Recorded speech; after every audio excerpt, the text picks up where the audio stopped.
Hello, everyone, and welcome to the Sickos Power Ranking Hour, Week 11 edition. My name is Cayman, and I really hate that I have to talk about it. And with me is someone whose team is ahead of mine in the standings for the NFC wildcard race. Uh, Notice how I didn't even say the rankings. Anywho, I'm Bears fan, and I'm just here to make sure that the bomb on my the bomb over my neck right now doesn't explode. Because he said if we don't get power rankings done this week after he missed out on last week, that he's going to end up blowing up my neck and saying that I'm not allowed to eat Burger King anymore. Fast food in this economy? I personally think it's quite slow. Yeah, good fat. Well, I mean, you gotta pick one with the good, fast, and cheap now. Can't pick two anymore. We have three teams that are getting votes, but aren't getting enough of the votes, except for the Ravens, who could be 14, but that's how the sorter spit it out. The Steelers suck. The Panthers lost in embarrassing fashion, and the Ravens are on an upswing. Another win, and Wapo might put them at number one again. Do you have anything you would like to say? I need to double check who my Unk of the Week is. I will just say this. I feel I feel like I can get a little bit out of the Ravens. They're gonna get higher. Legitimately, the only reason why they're not here is because I'm going to issue a new tax called the record tax. You're 4-5. Win this week and become 500, and then maybe we'll consider putting you up there. Until then, um, you're at 15 because I said so. But Lamar's playing well. As long as they continue to play well, that division is dog shit. So, If only they got to play the Bears every week, life would be a little better. anyway. So 49ers are 14. The almighty Excel algorithm has determined that the tie was broken in a way that was honestly probably less funny. I just couldn't be bothered to move the spots. It would probably be more work than it's worth. We should talk about the Ravens again because I don't want to talk about the Niners because if I do, I'm afraid I might tear my ACL. It's one of those like injured by association kind of things, you know. Well, in that case, we should probably just talk about the Panthers again. The Ravens have terrible injury luck as well. These two teams have like some of the worst strength and conditioning personnel in the entire NFL, it feels like, on a year-over-year basis. I guess we could just say this: the Niners are on the downswing while the Ravens are on the upswing. It feels like that's going to be the inverse real soon because I don't care if Brock Purdy's coming back. Mac Jones played just as fine, and I doubt putting Purdy out there changes anything. Like it or not, they're gonna make it in as the 5 or 6 seed and make the NFC Championship game, only to break my heart even further if they lose. Actually, no, that would make me very happy. It's just the Packers probably lose the week prior. But not Terrell That's bold Pryor. of you I to don't assume think that they're he's in the going to league. make the playoffs. Shut up. Yeah, when I said I don't want to talk about it, but I'm gonna have to anyways, this is what I meant. I guess rather thankfully the Jaguars aren't on here. We can, Daniil Hunter. Hey, at least there was Scorigami. The Packers aren't gonna fire LaFleur. He's not really coaching for his job. I don't think he's gone until next year. Unless... No, I just don't see a situation where he's fired at the end of the year. There Unless might... they lose out. I still think... If they're playing close enough, maybe not. I think if the Packers think Halfley is the guy, and he's getting enough head coaching interviews with like the six, 7, 8 teams that are gonna fire their head coach. Don't say it. then there could be some talk about firing LaFleur, but he's picked up in the cycle immediately. You'd be very stupid to fire LaFleur. I don't care how many end-around screens he runs, which is the worst part. The Packers have a very good defense. The Packers have terrible special teams. Rich Bisaccia needs to be left, should only be allowed back on the team if he traverses through all of the Great Lakes to make it back to Green Bay when we play the Giants on Sunday. And our O-line fucking sucks, and so does the fact that we get a new wide receiver injury every single week. I miss Tucker Kraft. He made this offense slightly less unbearable to watch. I don't think it's out of the woods for the Packers yet. We had a couple of talks like independently as like in a group chat, and the Packers aren't dead. They'll be fine. I think the main issue with them though, this team had Super Bowl expectations, but the fact of the matter is they were never going to exceed them, even if this team was healthy, because they have the perfect clusterfuck of being in one of the strongest divisions in football with a quarterback who has yet to prove that he's been consistently good. He's either been, hey, he's good sometime, hey, he's good at points, and then there's, he's throwing 30 picks a game. Granted, this week wasn't one of those games, and I don't think he was the issue, but the point stands. They'll still make the playoffs, in my opinion, because unless the Vikings somehow find a way to lock in and take the spot from Green Bay, this team is going to be fine. They'll be better than the Niners, who even with Brock Purdy back, would probably play about the similar level they've been playing so far. Maybe even worse. Yeah, the entire NFC is just a clusterfuck. Or at least 30 seconds in the video. We can swear, not that we're monetized. Subscribe. Yeah, Packers exist. I look forward to another 7 or 8 weeks of pain. Maybe 10 if I'm lucky. So the other end of the 10 to 7 games, yeah, sure. Packers would probably be at 12 instead if they had won. It's so nice. It's so nice to have bad Thursday night football back. I can't wait for tomorrow.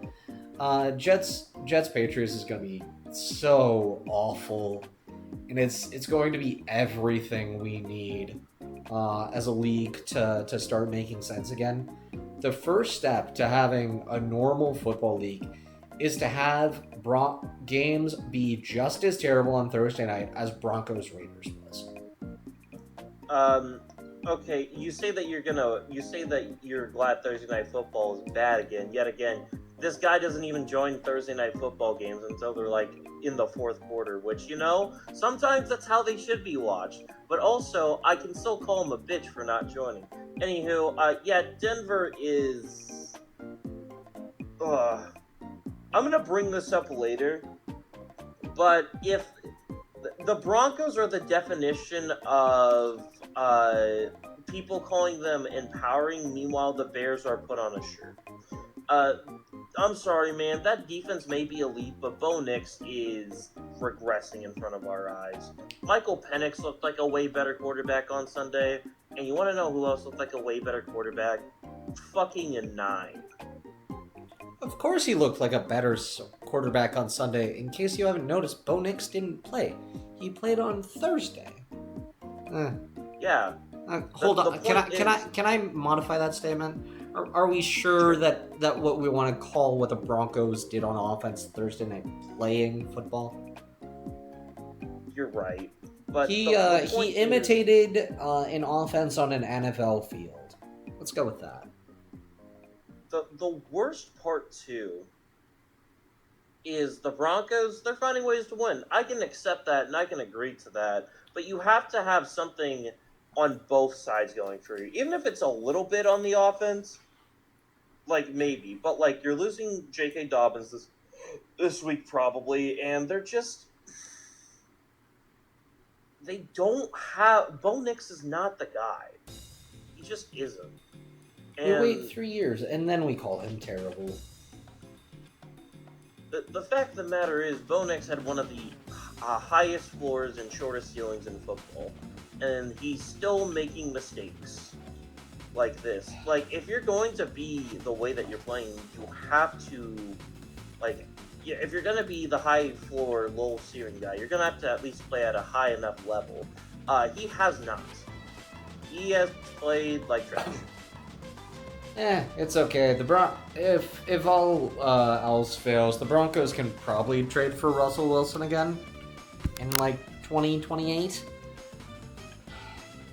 Can get him for a 7th instead of 2 firsts and Drew Lock. Yeah. The Broncos have one of the best O lines in football, and Bo Nix can't do shit. That's all I need to say about this team. Yeah, well, at least they're funny.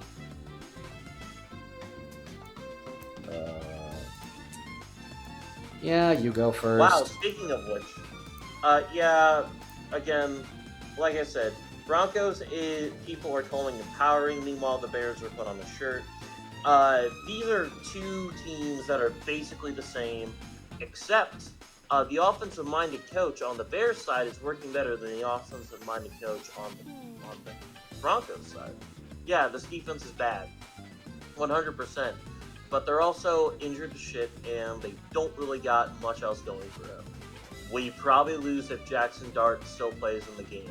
You want to know something? This Bears team has constantly found ways to win games. And you want to know the number one thing that they don't do? Find ways to win games. So, I don't care. I feel like that's a good culture win, and at the very end of the day, it doesn't matter.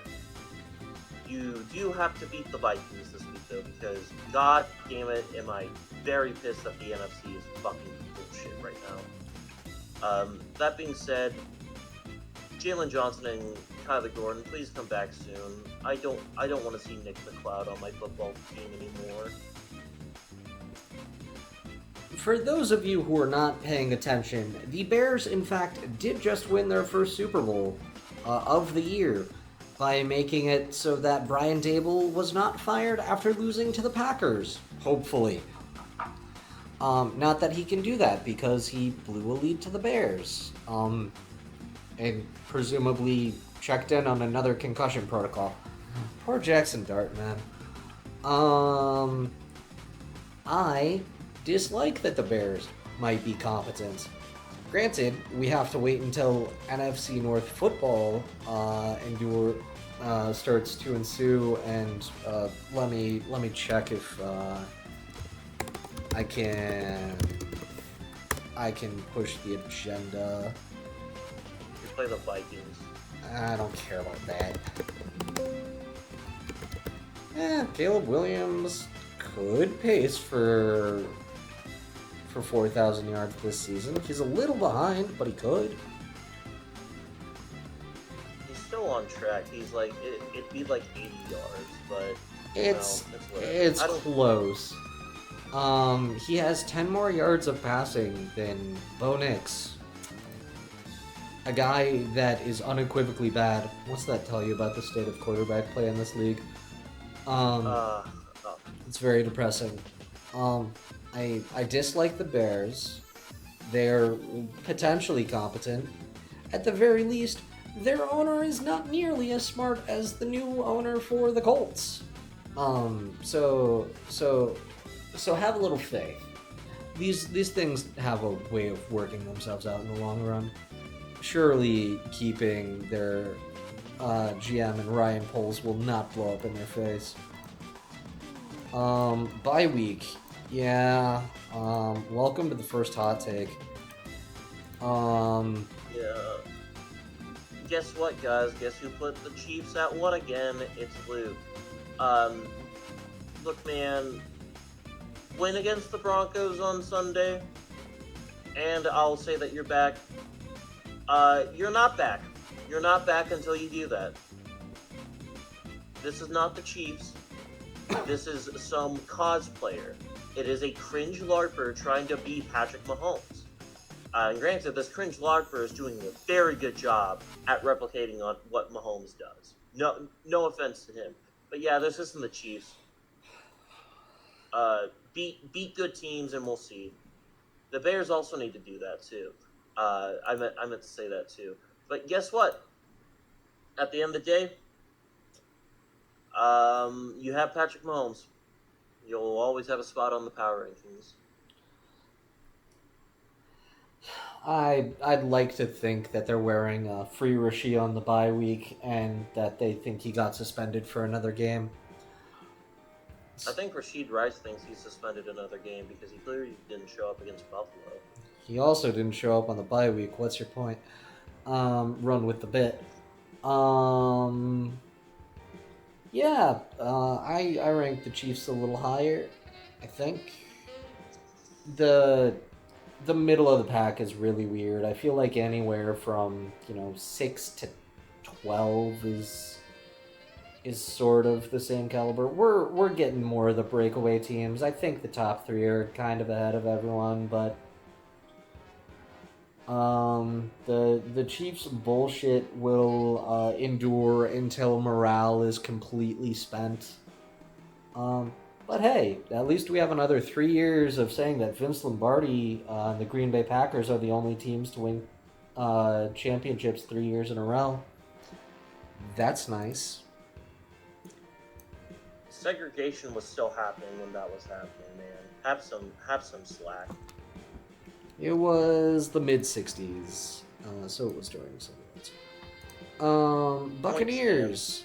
Man, I feel bad for no longer MVP frontrunner Baker Mayfield.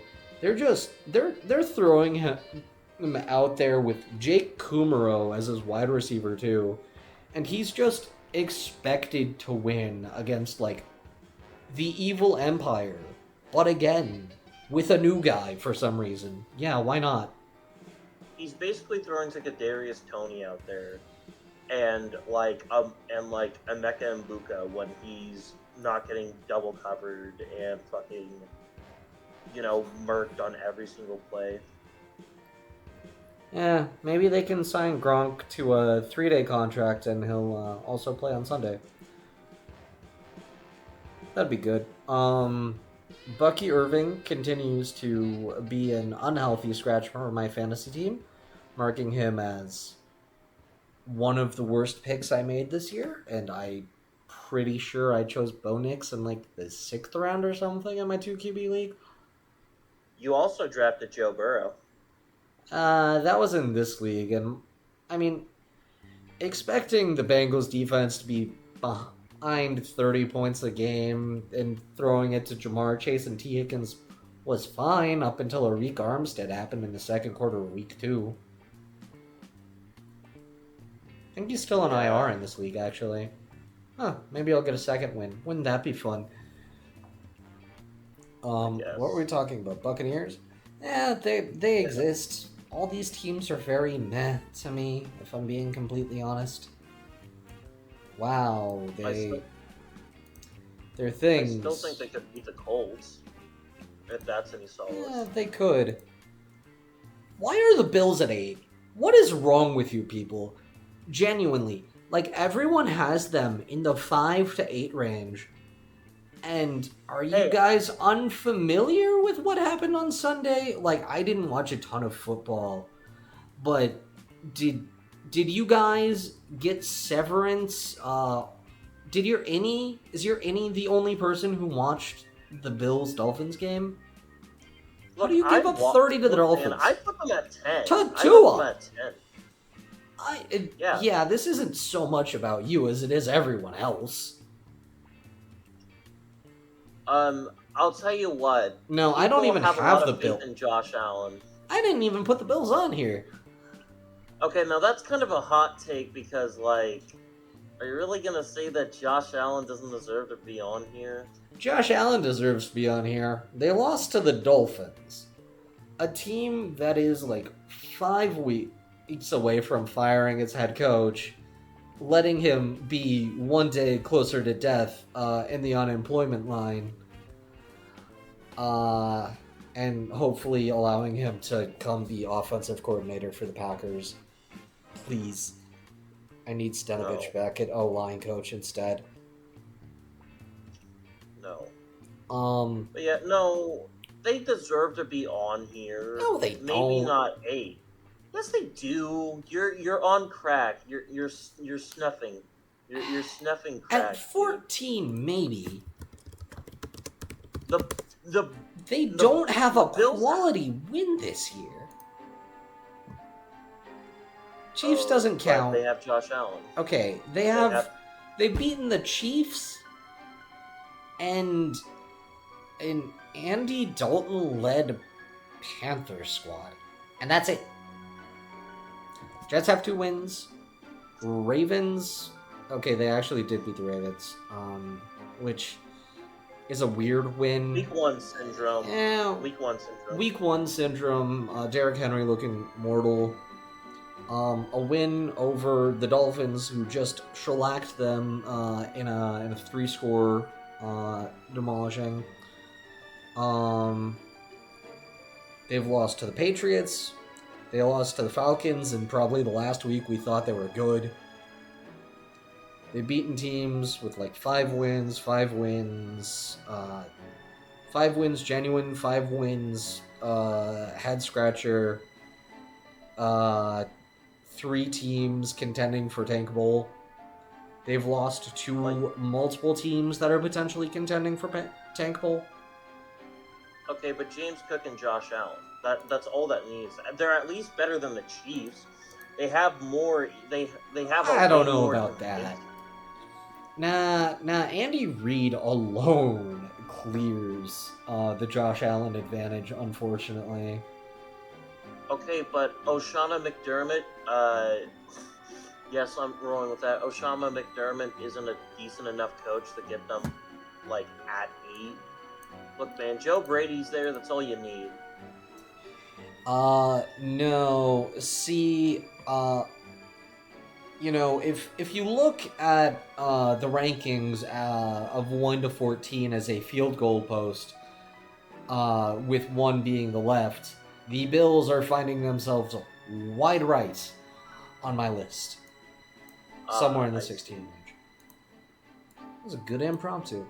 The Chargers, yeah, they look legit. I kind of forgot to put them on last week, and I didn't bother to change it, even though I'm the one who has final control over where stuff goes. I really should be taking advantage of this to slander people. Ah, well. Simply put, I will just say this. The Chargers still have issues, and the Steelers still, in my opinion, they're very fraudulent, but yeah, they won on primetime. It's fine. Let them have it. In retroactively, I would place the Chargers higher than the Bears, but nah, I'm gonna do my own thing. They're fine. Just don't fuck up. Don't fuck up. That's all you need to do. Will the real Ladidi McKinkay please stand up? I would like to know if he exists. Yeah, this isn't really a quality win. This is more of a correction from I should have had them on there last week. Hey, I had them in the right spot. That's nice, I guess. Yeah. The Chargers are in the West divisions are both stacked this year. That's weird. Which is very funny because they both have a team that lives in the desert that are completely fucking anti-football. Yep. Well, to be fair, they also have 2 teams that are completely anti-football. Because again, the Broncos, we that was an affront to the game, just as Thursday Night Football is meant to be. We're going kind of fast here. Do we want a sidebar for a minute? Do you want to run Unk of the Week now? Oh yes, we've officially decided that this new segment is going to be happening. Welcome to Unk of the Week, where we play nothing but the best of the daytime talk shows and the shitty Jerry Springer TV shows. Um, Today's Unk of the Week, I have Demarcus Lawrence for getting 2 touchdowns in a game against the Cardinals, the retirement home. So, look, man, you gotta love a man working past his old age at this point, at the ripe age of 33.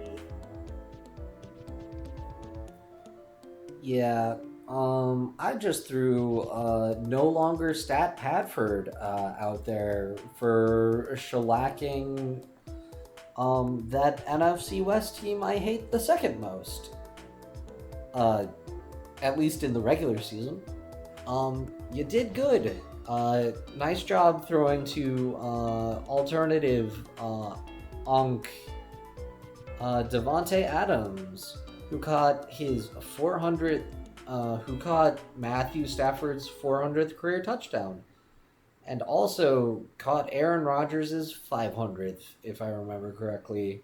I think maybe also his 400th. Can we check that? Well, We got some time. I think so. Yeah, I think I Yeah. remember what it was. Was it?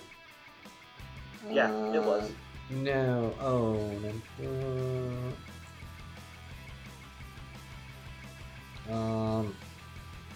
Origin had sense. Huh. Yeah, I think so. Yeah. While that's happening, I will also introduce a completely arbitrary award that I am making up impromptu now because I thought this was funnier today. Welcome to the Bronze Bench Award, where we award this player for a guy who comes right off the bench, plays pretty well. And today's Bronze Bencher Award is obviously going to the one and only, the neckman himself, General Davis Mills. Wanted to say, very, very happy of your handiwork. I hope you didn't break a vertebrae running in for that touchdown with that long ass neck of yours. So, congratulations to Davis Mills for being our first ever inductee to the Bronze Bench Award. We're running out of space on the document to put these things. Oh well. Yeah, we actually are only 27 minutes in, and we only have 6 teams to go. Well, I guess we could also kind of sidebar what we think about we could sidebar about some of the bad teams real quick. We can talk about the Eagles. Oh, hell yeah. Guys, I just wanted to say this. As a member of Bears FC, the Philadelphia Eagles are simply just finding a ways to win. Jalen Hurts, people give him a lot of shit at the quarterback position, but, he's a gritty, hard-nosed football player, and he's trying to find ways to win. As a member of Bears FC aligning with Eagles FC, I just wanted to say thank you to our fellow comrades, and I look very willingly to our spar on Black Friday. Why the fuck are Bears and Eagles a fucking alliance this year? I don't know. I try not to think about bad teams, except mine, because they are bad. How are both of my teams 500 or above? Oh god, I'm gonna be sick. Yeah, that that game felt like it belonged on Thursday Night Football, honestly. Genuinely one of the worst games I've ever watched. We're counting down the weeks until Brett Coleman once again releases.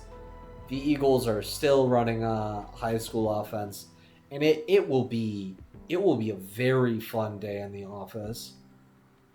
Yeah, when Um, Brett Coleman inevitably releases, Jalen Hurts is not a top five quarterback, but he gets the job done. The video that's gonna feed so many families, man.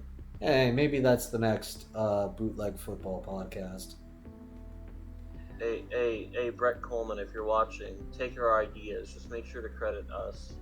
Yeah, you don't have to credit us. It's funnier if you don't. I the but we get happiness points when the funny subscriber number go up. This is your time to subscribe right now, by the way, please, or else we I'm going to have to put Kamain down because we inflation. have flawless integration of the shilling here.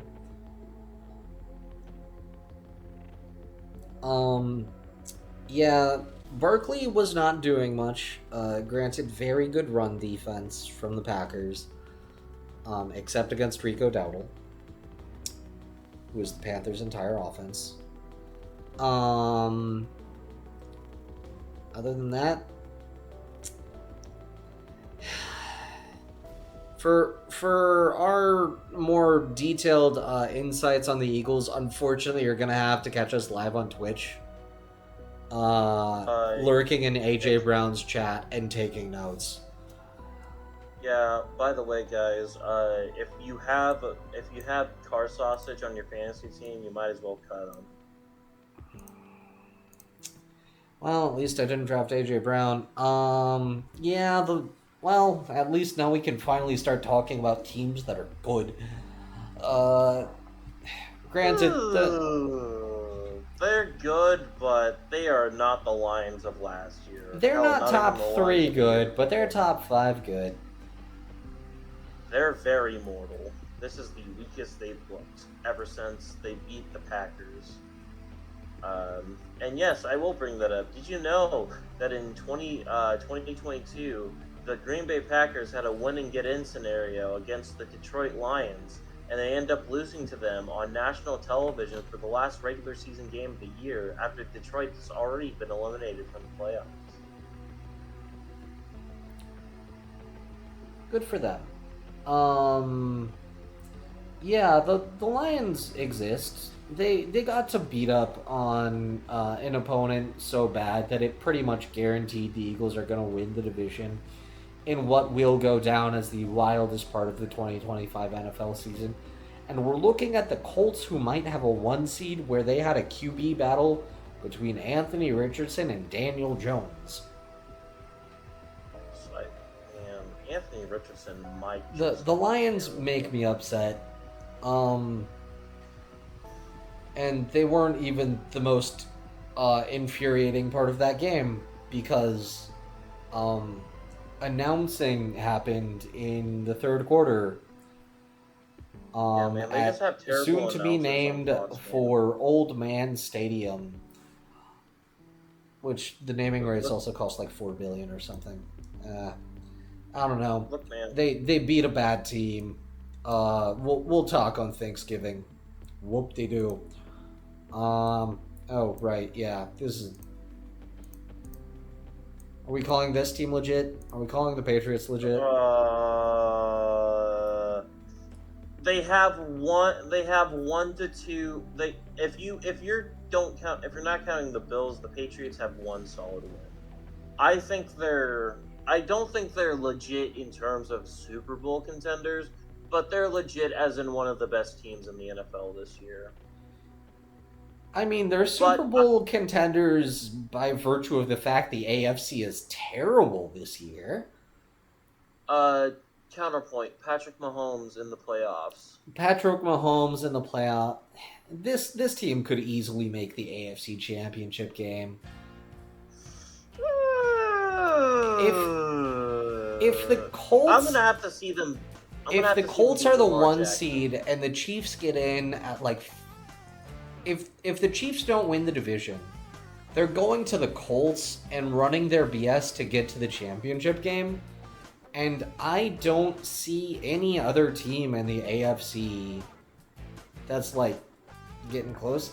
You think the Broncos at 3 are gonna walk in and look like a team competent. Granted, actually, I think the Chiefs might be most likely to draw the Patriots in matchup. Yeah, that's my point. Actually, no, they're gonna draw the. They'll draw the winner of the AFC West. Because No. Well, the Chiefs No. are 5 Well, or 6 right now. If they're we're gonna be looking at it. 7 because they're gonna be 7 because of the Ravens and the Jags right now because they're not catching up to anyone there. If I that was the unfortunately have case, they would probably draw the Broncos. At least based on current standings. The Broncos hold the tiebreaker over the Patriots, which I want to say probably would continue. I'd have to look at the further tiebreakers because I think the Patriots have played one less AFC game. No, because it'll be the AFC team that gets second, the Bills, and then the Chiefs. Because the Chiefs are being third in that division. You forget that the Bills are probably going to still get into that spot because their only other challenge is, laugh with me now, the Houston Texans, and laugh with me now, the Jacksonville Jaguars. Yeah, but they just lost by 17 to the Dolphins, a point we went over earlier. And again, they have Josh Allen. And both of those teams don't have quarterbacks on his level. It doesn't matter. It doesn't matter. Josh we Allen's don't even play have a will Josh eventually Allen come anymore. up. We have a Josh Hines Allen. Yeah. Nah, I stand by my point. I think the Patriots could, if the Chiefs are 7, then I think they're drawing one of the other teams. They'd wind up playing against like the 4 or 5 seed. So I think that they have a better path to the AFC Championship than, say, the Colts, possibly. That's just if we believe in Chiefs' levels of playoff bullshit, which Again, we do.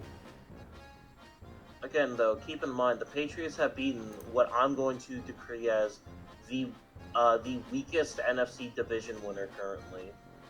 Because like, if this shit was against the Lions, against the Eagles, against the Seahawks, or even Rams, sure, 100%. I am so fine with agreeing with you on that. It was the Buccaneers who play in the NFC South. Let's calm down a little bit. And injured Buccaneers that play in the AFC South. Colts. That too. Um, The fact that one person gave him a first place vote, I'm like 90% sure that's probably gonna be Ren, but like, look, man, they are really good. I can't say that they're better than the top 2 teams because like at the end of the day, if you take away Jonathan Taylor on that team, I don't think Daniel Jones has enough firepower to beat you with his own quarterback play. Of course not, but they have what, maybe the only active running back in the middle of his career that's got a chance at the Hall of Fame right now. Derrick Henry doesn't count, he's at the end. I mean, no, Jonathan Taylor, like, he's been good, but I don't think he was like Hall of Fame bound until this year. JT has had this is the second time JT has had one of these seasons. It just got lost in the midst of a triple crown for Cooper Kupp. Fair enough. But yeah. I do think that I think Jonathan Taylor could win MVP this year. He's not going to win MVP this year. You and I both know that.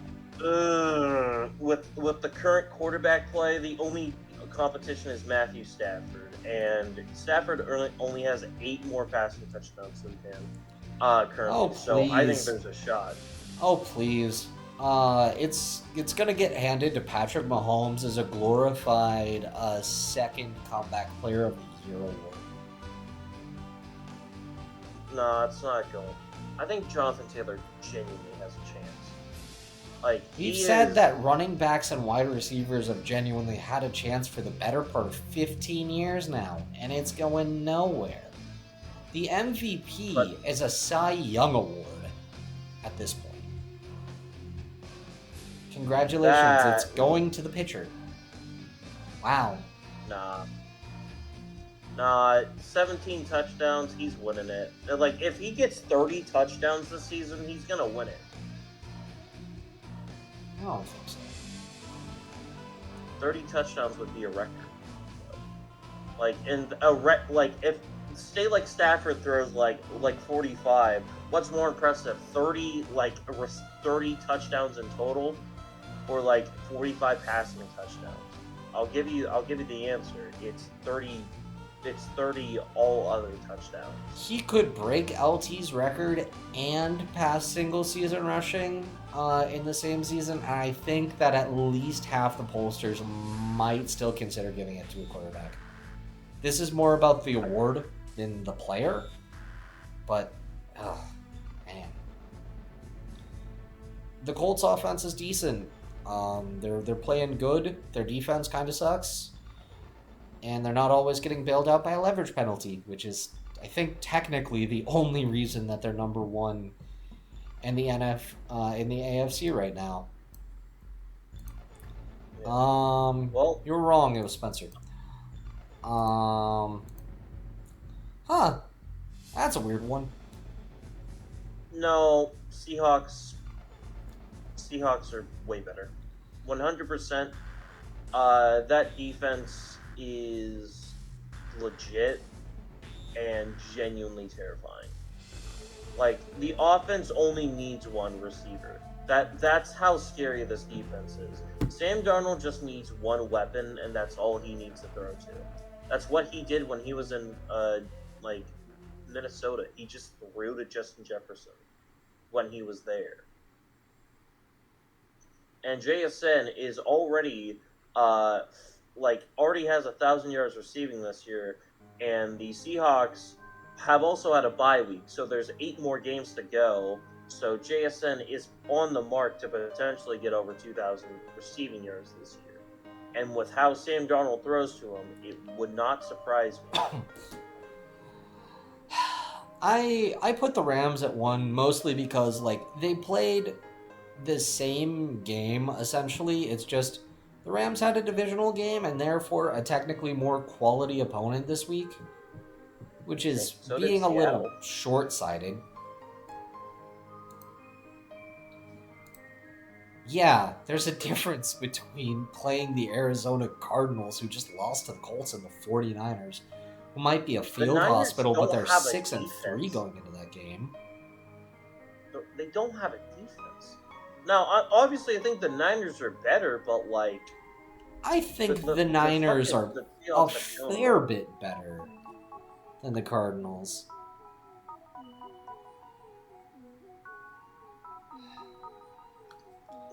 I dislike the Seahawks being a competent team. I am comfortable with it because Rashid Shaheed got traded there. And you know what? He's a cool guy. I'd like to get him more involved in the offense. I just checked his stat line. It was 1 for 3. Then again, if you have JSN, all you really need Shaheed to do is run up the field and open up stuff for JSN. Who was an absolutely insane player. I do find it really funny. The only reason why the Rams are in 2nd and not Seattle is because 2 people put Rams at 4th. Or, I think,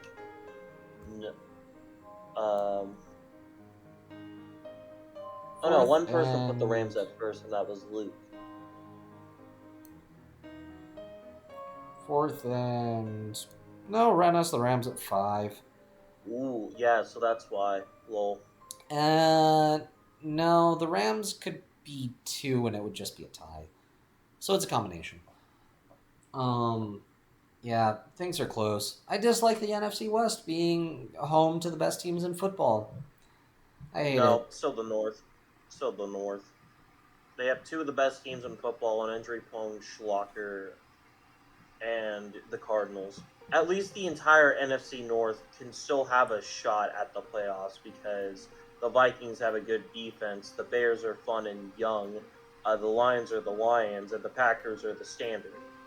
The Everyone youngest still has a team in the path. NFL for the third year in a row. How does this keep happening? We get older.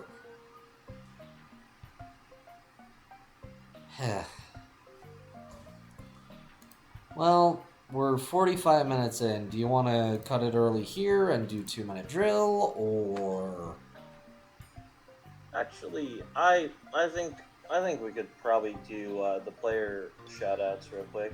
AJ Cole, punter for the Raiders, was Ren's highlight. Great leg. That's all I gotta say. Nick Mann had Matthew Stafford and Daniil Hunter as his two players. Both of them had really good games. Daniil Hunter was also a nomination for Unk of the Week, but you know, let's give it to the guy that plays in Seattle. Jonathan Taylor was Magnum's, which Magnum has Jonathan Taylor in fantasy. It is rough here. Kamain went with, of course, Matthew Well, Stafford. I covered it in Unk of the Week. Yeah. Chris did Jonathan Taylor and Daniil Hunter, which is figured as much. And I went with two special teamers, and believe it or not, it's the two guys who scored touchdowns in the Jets game. Because God knows we don't get any opportunities to talk about the Jets on this episode on this show. So good for them. Isaiah Williams and Kene Nwagu. As for what we're going to be doing now, well, I feel like we could briefly gloss over some minor predictions and hot takes real quick about the playoff situation. It's heating up currently. What are you thinking the standings are going to be going in at this point? I don't know if they changed too much. I really just flip like the I flip the Jags and the Chiefs, and I might put the Steelers at 6 because the standard is the standard, and a 9-win team can probably make it in the AFC this year. So you're saying the Ravens win the NFC, talk to me in December. Fair enough. I have a very spicy take, and this is solely because it's because I still have a shot. I think the Bengals win the AFC North. Now, hear me out. You may be like, well, that's really dumb. Why would you think that? I'll tell you why. If this team sweeps the Ravens, which obviously isn't going to be easy, but if they sweep the Ravens and beat the Steelers, all they got to do is win like 2 to 3 more games, and that division is theirs. Not to mention, they still have the Browns one more time, so if they win out in their division games, they got to beat like the Cardinals, the Dolphins, the Bills. Like, granted, that's asking a lot, but like, they have the offense to do so. I think the Bengals win the AFC North, and as for the rest of the AFC, pretty much everything I think stays the same. I think Chiefs probably get in at 7. NFC kind of stacked right now. I don't really know in terms of positioning, but I don't think the Niners or Panthers make the cut. Yeah, I mean, at the start of the year, the Panthers were my outside shot team. I think they have a chance, not a great one, but a non-zero chance. The Packers tie makes everything so weird. Yep. I would say the Cowboys tie, but the Cowboys won't make the playoffs. Yeah, I don't know what to make of this. We're gonna get a fucking I wouldn't mind like another 4 and 5 seed Super Bowl, honestly. Honestly, I wish I had watched you. Bengals Rams. It seems like that was a really fun game, and I only watched like the back half of it. Yeah. Honestly, the NFC is just any of these teams get hot in the playoffs, I think they're gonna win it all. Like, I feel like if the Packers, like, they could get in at fucking 8-1, but I feel like if they just get hot at the right moment, they're gonna win it all. I feel that about every NFC team. I feel like for every AFC team, it's like, oh man, I really hope we get to go take a trip to San Francisco and potentially play a decent football game. Because, like, most of these teams compared to last year, the Patriots didn't make the playoffs last year. The Steelers didn't make the playoffs last. Yeah, the Steelers didn't make the playoffs last year. The Colts didn't make the playoffs last year. Um, like most of these teams in here currently have not made the playoffs, and that's going to be really fun because when you have teams like the Chiefs, Bills, and Chargers, teams with like very decent playoff experience. I'm not counting the Broncos as they only played like one game. It's gonna be really fun. I think the Colts could easily lose to the Chiefs, just as much as I think the Broncos could easily beat the Bills. Yeah. The NFC is gonna make sense in week 16 after most of the division games have been played and the West and North have torn themselves to shreds. At the very least, that's the only time I'm gonna feel confident starting to make predictions, because at the very least, we're probably gonna be down to only 8 teams instead of the like 10 we have right now competing for playoff spots. You want to take It'll be 2 minute drill first, or do you have sure, anything else to sure. say in regards to Oh, this? one last thing. It's gonna be really fucked when someone in the NFC ends up missing the playoffs, going 11-6, and then that'll be the exclamation as to why we get 16-team playoffs in the future. Anywho, I'll start with the 2 minute warning by saying this. Um, honestly, the Tank Bowl is really beefing up right now, and I just have to say, truly, and I just want to say, truly masterful gambit from the Atlanta Falcons right now. They have the 10th overall pick currently in this draft so far, and if they don't get their crap together soon, it might be rough. I think if this team doesn't have a first round pick, I think Raheem Moore. If this team has like a very early first round pick, Raheem Morris is gone. Like they'll fire him out of a cannon with how bad this is. But other than that, yeah, man, the Tank Bowl race is shaping it pretty well, but it's gonna take a miracle for the Titans to not be in last place. Yeah, I think with like one more win, the Titans might actually outdo my expected win total for them this year, which would be very funny. Um, yeah, it's the why do the teams in like the 6 to 14 range have to be so much less interesting to talk about than the teams in like the bottom 5? The Tank Bowl race is interesting this year. You've got 8 different teams vying to fire their coach and pick a future car insurance salesman because they don't get the Arch Manning draft failure sweepstakes this year. How unfortunate. Man, I don't know. We might see Shador Sanders get meaningful snaps in a few weeks with how Dylan Gabriel's been playing. I guess that's a thing. I really don't have anything else. The NFL is cursed.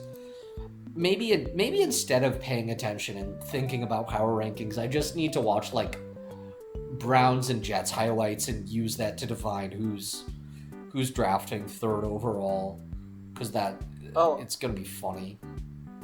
oh, here's a wonderful thing you guys are gonna be able to see. On Thanksgiving this year, Packers Lions has started out.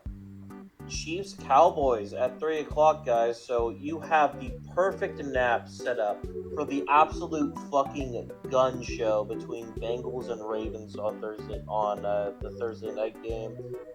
Legitimately, I think this game could be so one-sided, but This game's gonna have over 100 points, and that's how it's gonna be. This game will be like fucking 63 to like 42, and we'll have like one of the first ever like shootouts of all time, and it's gonna be so fun because half these people are gonna be asleep during Thanksgiving.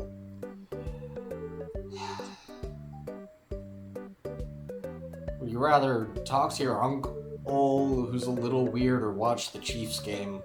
Let us know in the comments. Have a good one.